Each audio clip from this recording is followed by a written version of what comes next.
All right, so Senator, you're in a little bit of a feud right now with the president of Mexico. Tell us about it. Yeah, I mean, we were actually honestly working on this remittance reform. So the House we don't like right now, if you're an illegal immigrant and you send money back to Mexico, there's no tax on that, right? So in the House version, they put a 3.5% tax on that.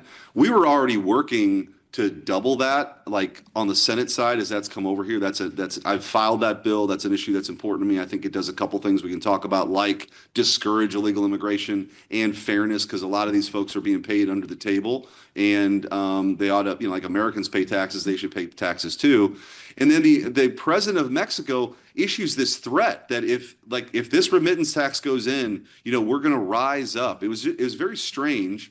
And so I went on X and said, well, that's interesting. How about 15% now? And then the president of the Mexican Senate talked about it yesterday. And I said, well, how about 20%? So let's just keep going with this. But it is interesting. It's like 4% of their GDP is from this remittance that comes from the United States. And my position is, the United States of America is not your piggy bank, right? Like, we're a sovereign country, and you ought to be taxed on these remittances. So I'm hopeful that we'll get that number up from the House bill on the Senate side. And look, we are a sovereign country, and if you want to send money home, just principally, we're not necessarily against that. What this is about, though, is that this has become a primary subsidy as to why mass migration is happening. It's a forcing function, right?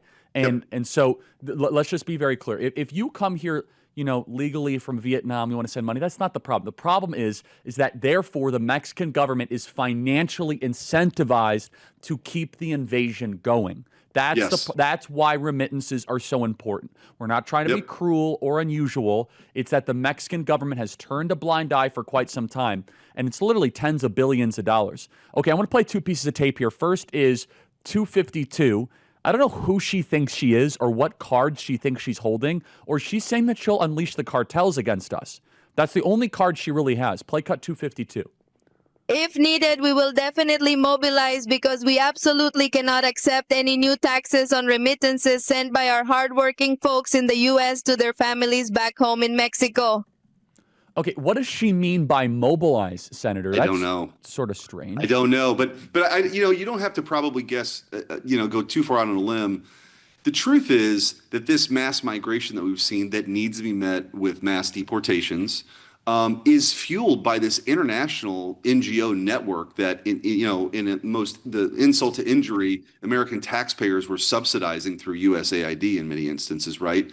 But they know exactly what they're sending a signal. She's sending a signal that in the United States, it should be no coincidence this happened around the time that the LA riots were starting, that somehow this is it's a threat. I don't know exactly what it means, but we're going to mobilize. I don't know what that means, but she shouldn't be doing it, and we don't take threats kindly in this country. I know I don't, and that's why I think that this issue, which was important anyway, I think becomes even more front and center because of her comments.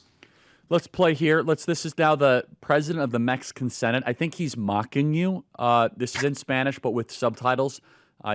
So basically for the radio audience and the podcast audience that doesn't speak Spanish, he's mocking you, but it's worth playing. Let's play cut 449.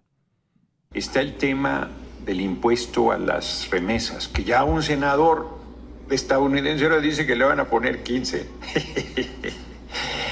Y estás viendo y no ves, senador, ¿no? ¿Cómo se llama el senador? Quieren apagar el fuego con gasolina.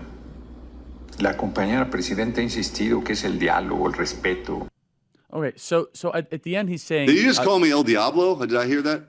Yeah, something. Was I referred to as the devil? Yeah, I mean, I think it was dialogue, actually. I think that was the word. I don't think he was quite calling you Diablo. But the part that was important is en fuego on gasoline. So, these are kind of it's very interesting. I want everyone to remember this. Now, I want to introduce a third data point. So we have the president of Mexico, Steinbaum.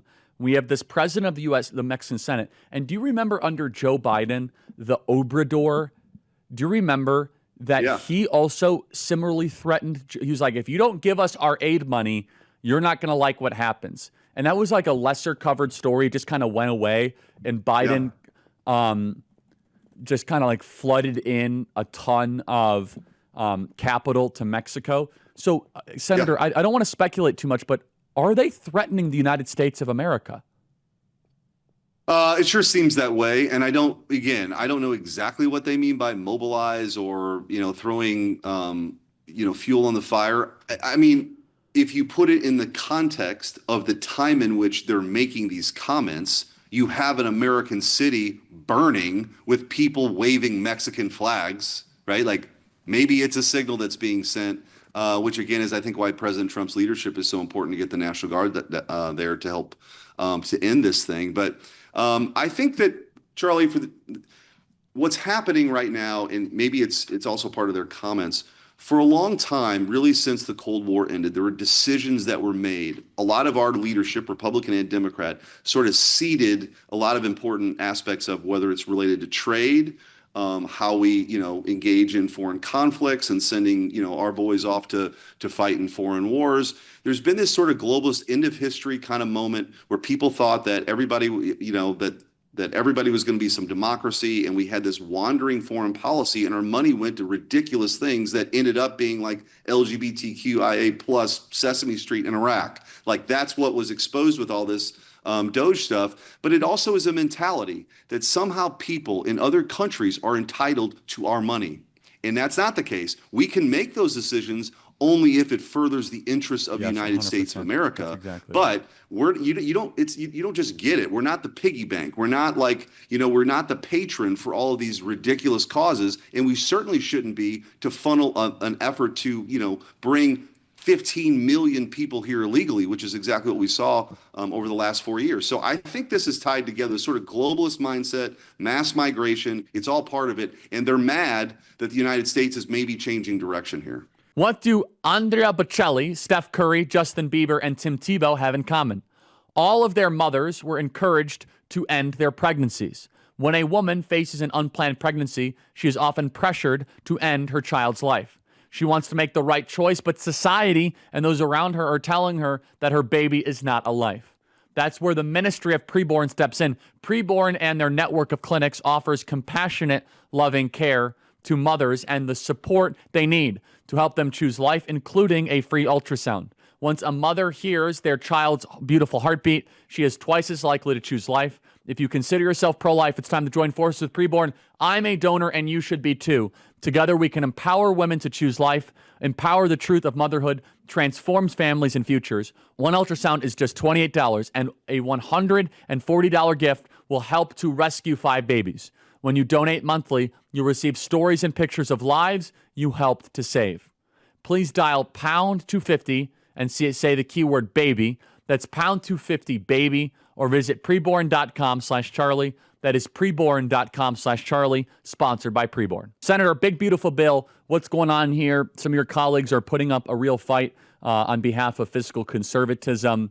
Where are the negotiations? After these riots and after this bedlam, it is mandatory that we pass the big, beautiful bill. It is mission critical. I agree. I think that I agree. I think that the border provisions, the immigration law enforcement aspect of it is more important than ever. It's on full display as to why when you see what's happening right now, when you literally have people who are trying to prevent ICE from enforcing immigration law and deport people, which is exactly what President Trump ran on. So we need more detention facilities. We need more ICE agents. We need more enforcement efforts.